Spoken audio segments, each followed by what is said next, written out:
Hey y'all, welcome to the Ginger Walkabout. I'm the Ginger. That's Whiskey Tango Foxtrot. And that is Lucille. She is a 2020 Winnebago Travato 59 GL that we have been living in full time since August of 2019. This is my Day in the Life series where I give you the real scoop about what it's like to live full time on the road. All right, back to the daily updates. Left the Convergence. Didn't see that video. Want to go. Headed up to the Dutchman State Park near Phoenix. Now, here's the thing about the state parks in Arizona. First of all, they are spectacular. Just, they're wonderful. This is the high season still, and they are booked up. So, but here's the thing. Get on that website and you will find some cancellations. And that's what I did. So I managed to squeeze into the Lost Dutchman for 2 nights in different spaces. So the first night I was in a dry camping spot, but that was beautiful. And then the next night I was in a electric hookup site that was less beautiful, but had electricity. So anyway, in the meantime, I went into town to get my stereo completely fixed. The microphone was still not working. Got that fixed in Chandler at a wonderful shop. And seriously, they didn't charge me, y'all. So the guys that installed my stereo in Virginia Beach, who I'm still a bit annoyed with, anyway, they called in a favor at the shop in Chandler, and those folks, I went in and hung out, and they pulled the whole thing out, replaced the microphone, all for free. So I am 100% solid on that. So that's the story on the stereo and the electrical issue that turned out to be the stereo. Anyway, it's all good. Anyway, so then I left Lost Dutchman, did some Wally docking. Oh my God, I hadn't been in a Walmart parking lot in so long. I'm surprised they didn't send out a search party. And then headed on down to Oregon Pipe Cactus National Monument. The Campendium, if you're not on Campendium, that's got good campsite reviews, except everyone was like, they got all the horizons and all the things. Yeah. So I need to do a video on how I stay connected, because bars, when you look at your phone and you see bars does not mean service. Bars means signal. That's how strong the signal is. But if the tower's full, you ain't getting no kind of speed. So bars is signal, but that does not equal speed. So I was still on that 5 a.m. work shift, which translated to 2 a.m. in Arizona. So I was able to get my work done because no one else was on the tower at 2 a.m. But just be aware. Be aware. Bars does not equal speed.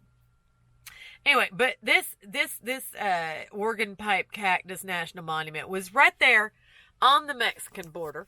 And it is lovely. And I feel like this is not a national monument that people frequent. You can actually still, in the high season right now, drive up and get a camping spot. Now, this is dry camping. There's no electricals. There's not a lot of facilities, but it's beautiful. And then I went on the ranger programs. There's always a good ranger program. We went out to this Keto Baquito, and which is a spring, and there was history, and Ranger Peter gave us all the down low, and it was lovely. And then we got to see the Trump border wall right there. It went from the little couple. It really was a vehicle barrier, and Ranger Peter explained it, vehicle barrier, and then now the Trump wall. And they're having to do blasting and everything to get up the mountain. But anyway, there's your border wall. So anyway, so I left out of there, and then I drove back towards Tucson, and now went to the Saugaro National Park. Now there's two. There's east and west, so I'm at the west. And went in and picked up my hiking maps and did all that stuff. Always go to the visitor center, always. And then, like, seriously, Arizona does not disappoint. So I had a couple hours to kill. The only issue is whiskey cannot go on the trails. So I had to do this one solo.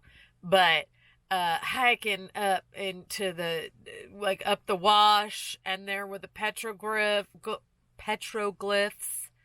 Lordy, I've had a bit of wine. Anyway, and then and so like I did like a 2-mile hike, knocked it out, and then came over to this lovely little campground that again I got into somehow. I'm gonna be here for 2 nights, and then I'm gonna move along. So yeah, so that's what's going on. All right, y'all. We got some stuff to get to, right? We'll get to the virus. Just hang on. Let me finish it out.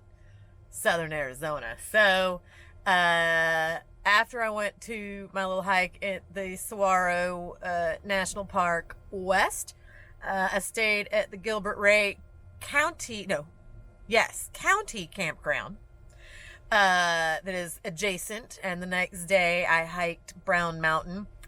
It's a good campground. Just be aware, no showers, so that's a thing. Anyway, Brown Mountain was nice. It was a good view. Definitely was helpful with my social distancing. So anyway, then, while I was at Gilbert Ray, I'd been checking on the daily because I really wanted to get into Catalina State Park near Tucson. And lo and behold, boom, cancellations. Thank you, coronavirus. So I got one night there, and my friends from the Convergence, Linda and Jeremy, were still kicking around the area, so they got the other one. And so we showed up there, and we did a nice little hike in the evening, and then we hung out and had some dinner and talked about the things. And then the next day I got up. And that's really when all the virus stuff started going real to hell in a handbasket. And I was like, I gotta work late. So I called, and again, more cancellations. So I got another 2 nights for a total of 3 nights at Catalina State Park. Amazing.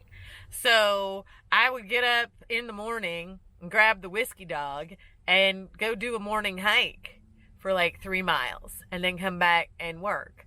So the thing with Catalina State Park, look, I stayed at like 2 state parks, a county park, and 2 national parks while in Southern Arizona. And I can say that Catalina, hands down, my favorite.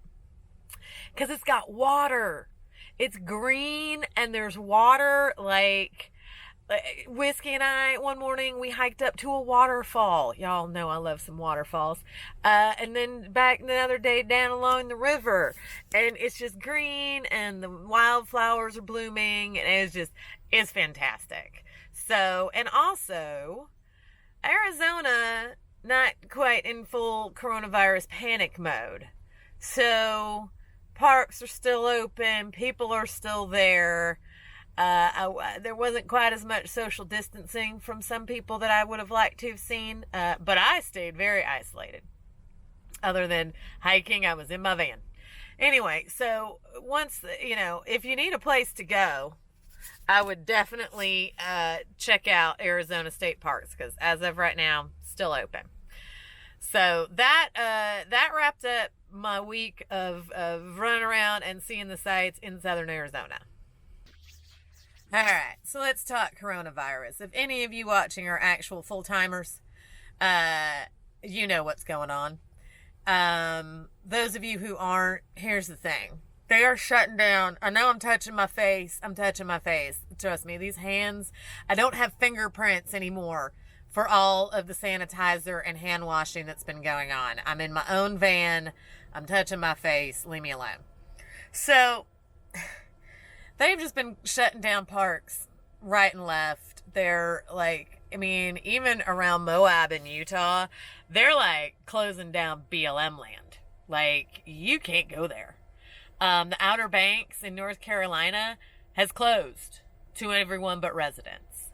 So this is going to, I think, personally, this is going to get worse before it gets better.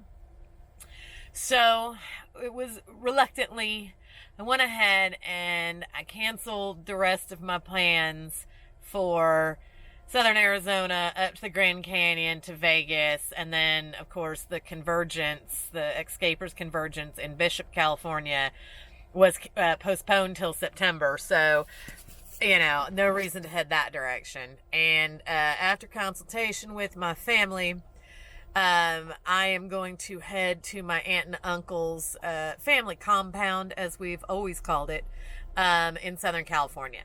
They've got several acres and well water, and, you know, they've got a garage apartment that I can stay in. So that's where I'm going to head to, and just give this thing a couple weeks and see how it goes. Now, like I said, I think this is going to get worse before it gets better, and I think we're going to see waves of social distancing and school closures. Hopefully not as bad as this first wave, but this isn't a one-shot thing, y'all. This thing is here to stay, and it's going to keep coming back around. So anyway, I have begun to provision along the way. No, I'm not hoarding. You people who took all the toilet paper, thanks. I live in a small van. I can't store 60 billion rolls of toilet paper, even if I could find them now. So I've just been provisioning along the way, which of course requires me to go in and out of multiple stores. So thanks, people who are hoarding. But I'm all right. I'm okay. I got toilet paper. I got the essentials. I got food. I got water. I'm okay. Another, you know, when it rains, it pours. Today, when I was leaving Catalina State Park, I went to dump. Yeah, my black tank valve is broken again. The handle has come separated from the mechanism. Please do not comment below that I just need to screw it back in, or trust me, all of the things have been tried. This was broken before. Dealership fixed it in January by removing the entire thing from the black tank, fixing it, and putting it back on. 3 months later, that has now failed again. So me and some folks, and when I get to California, we're gonna tackle this daggum thing once and for all. But I got a full black tank, almost full, and no way to dump it. So look, at this point, like I said, I'm just gonna haul ass to my aunt and uncle's. I'm gonna hold up, hunker down. We're gonna be fine, and that's the plan. Any of you out there that are struggling to find a place to be, I get you. I understand this sucks. What the logic is in shutting down campgrounds, I get it. Close the bathrooms, close the visitor center, all of that. But if you're in a self-contained RV, there's really no better way to socially distance. Like, I get everything I need right here. Just leave me alone. Like, my space at Catalina was huge. Like, there's no one around me. Leave me alone. But no, they're going to close everything because they want everybody to stay home. Well, of course, they don't factor in the fact that some people's homes are on wheels and have to move around. And so if you throw us out of our place, now we're just wandering around your neighborhoods. You're welcome. So there's some petitions floating around out there to open up campgrounds and rest areas. Like, we want truckers to keep bringing us toilet paper, but we're taking away all their places to sleep and go to the bathroom. That makes sense. Anyway, it's a world gone mad. We all know, we all say we're not, doing the hoarding and it's crazy, but somebody's doing it. Somebody's doing it. And they need to stop. Everybody needs to take a breath. And we'll get through this. But just stay safe. Stay away from people if you can. Don't hoard the toilet paper. Follow instructions. Read the CDC website. Quit reading Facebook. Anyway, there's my coronavirus rant. I'll keep you updated. But anyway, stay safe. And one day, maybe I'll see you on the road.